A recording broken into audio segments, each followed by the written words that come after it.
നമസ്കാരം. മഹാരാഷ്ട്രയിൽ നടന്ന നിയമസഭാ തെരഞ്ഞെടുപ്പിൽ അപ്രതീക്ഷിത കുതിപ്പ് ബി.ജെ.പി. നയിക്കുന്ന മഹായുതി നേടിയതിൽ ആർ.എസ്.എസിന്റെ പങ്ക് ചെറുതല്ല. കൃത്യമായ പദ്ധതികളോടെയായിരുന്നു ആർ.എസ്.എസിന്റെ നീക്കങ്ങൾ ഓരോന്നും.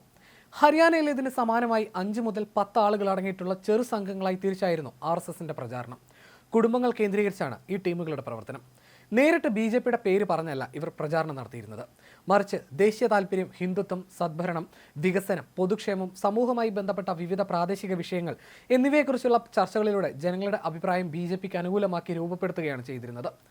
മഹാരാഷ്ട്രയിലെ ബൂത്തുകളെ 4 ആയി തിരിച്ചായിരുന്നു ആർ.എസ്.എസിന്റെ ബി.ജെ.പിക്കായിട്ടുള്ള പരോക്ഷ വോട്ട് പിടുത്തം.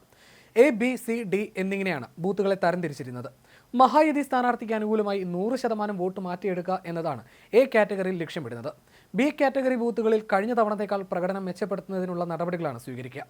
എ, ബി കാറ്റഗറിയിലെ ബൂത്തുകളിൽ ബി.ജെ.പി. പ്രവർത്തകരോടൊപ്പം ചേർന്ന് ആളുകളെ വീടുകളിൽ നിന്ന് പോളിംഗ് ബൂത്തിലേക്കും തിരികെയും എത്തിക്കാൻ പ്രത്യേകം ഗ്രൂപ്പുകളെയും ആർ.എസ്.എസ് വിന്യസിച്ചിരുന്നു.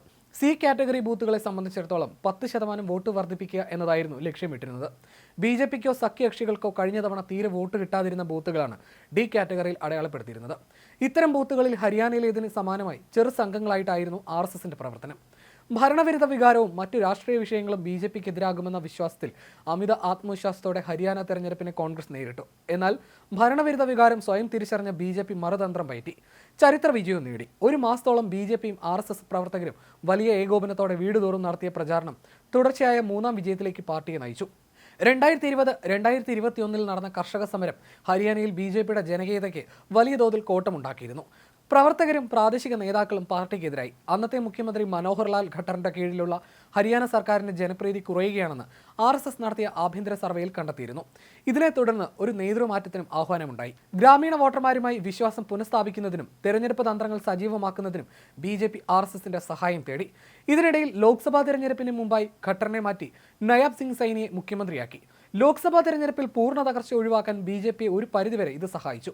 ഈ വർഷം ജൂലൈ 29-ന് അശോക റോഡിലെ ബി.ജെ.പി. ആസ്ഥാനത്ത് നടന്ന തന്ത്രപ്രധാനമായ യോഗം ഹരിയാന നിയമസഭാ തെരഞ്ഞെടുപ്പിലെ ബി.ജെ.പിയുടെ വിജയത്തിൽ വലിയ വഴിത്തിരിവാണ് ഉണ്ടാക്കിയത്. RSS joint general secretary Arunkumar, B L. Santhosh, കേന്ദ്രമന്ത്രി ധർമ്മേന്ദ്ര പ്രധാൻ എന്നിവരുൾപ്പെടെയുള്ള ബി.ജെ.പിയുടെയും ആർ.എസ്.എസിന്റെയും പ്രമുഖ നേതാക്കൾ തെരഞ്ഞെടുപ്പ് തന്ത്രങ്ങൾ ഈ യോഗത്തിൽ രൂപപ്പെടുത്തി. പ്രധാനമന്ത്രി നരേന്ദ്രമോദിയുടെയും കേന്ദ്ര ആഭ്യന്തരമന്ത്രി അമിത് ഷായുടെയും അംഗീകാരത്തോടെ തന്നെ ഈ തന്ത്രം നിശബ്ദമായി നടപ്പാക്കുകയും ചെയ്തു. താഴെത്തട്ടിൽ പാർട്ടി ഇടപെടൽ പുനരുജ്ജീവിപ്പിക്കുന്നതിനാണ് ചർച്ചകൾ ഊന്നൽ നൽകിയത്. സ്ഥാനാർത്ഥികളെ തിരഞ്ഞെടുക്കുന്നതും ഗ്രാമീണ വോട്ടർമാരുമായുള്ള ബന്ധം മെച്ചപ്പെടുത്തലും ഏകോപനങ്ങളും അടക്കം സുപ്രധാന തീരുമാനങ്ങളും ഈ യോഗത്തിൽ കൈക്കൊണ്ടു.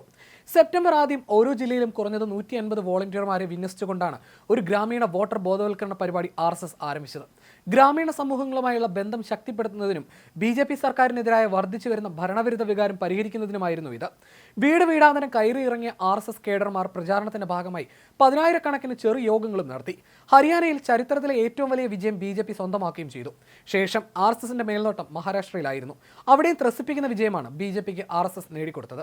പാവപ്പെട്ട സ്ത്രീകൾക്ക് പ്രതിമാസം 1,500 രൂപ നൽകുന്ന ലഡ്കി ബഹൻ പദ്ധതി കുറുക്കിക്കൊണ്ടുവെന്നാണ് ഫലം സൂചിപ്പിക്കുന്നത്. അധികാരത്തിൽ തിരിച്ചെത്തിയാൽ തുക 2,100 ഉയർത്തുമെന്ന് പ്രകടന പത്രികയിൽ വാഗ്ദാനവും നൽകിയിരുന്നു. കഴിഞ്ഞ 3 പതിറ്റാണ്ടിനിപ്പുറം ഏറ്റവും കൂടിയ പോളിംഗാണ് നിയമസഭാ തെരഞ്ഞെടുപ്പിൽ കണ്ടത്, 65%. പുരുഷന്മാരെ അപേക്ഷിച്ച് സ്ത്രീ വോട്ടുകളാണ് കൂടുതൽ. നഗരങ്ങളിലേതിനേക്കാൾ ഗ്രാമങ്ങളിലാണ് സ്ത്രീ വോട്ട് വർദ്ധിച്ചത്. മുംബൈയിൽ ടോൾ ഒഴിവാക്കിയതും ജനങ്ങളെ സ്വാധീനിച്ചു. സംവരണ വിഷയങ്ങളിൽ ഭിന്നിച്ചു നിന്ന ജാതി സമുദായ വോട്ട് ബാങ്കുകളെ ഹിന്ദുത്വ മുദ്രാവാക്യങ്ങളിലൂടെ ബി.ജെ.പിക്ക് ഒന്നിപ്പിക്കാനായി എന്നും കരുതുന്നു. ജാതി സെൻസസ് മൊത്തം സംവരണ പരിധി 50% നിന്ന് ഉയർത്തും തുടങ്ങിയ വാഗ്ദാനങ്ങളാണ് എം.വി.എ നൽകിയത്. മഹായുതി ലഡ്കി ബഹൻ പദ്ധതി പ്രഖ്യാപിച്ചപ്പോൾ തന്നെ രാഷ്ട്രീയ കാലാവസ്ഥയിൽ മാറ്റം വന്നത് എം.വി.എ തിരിച്ചറിഞ്ഞിരുന്നു. അതുകൊണ്ട് പാവപ്പെട്ട സ്ത്രീകൾക്ക് പ്രതിമാസം 3,000 രൂപ എം.വി.എ വാഗ്ദാനം ചെയ്തിരുന്നു.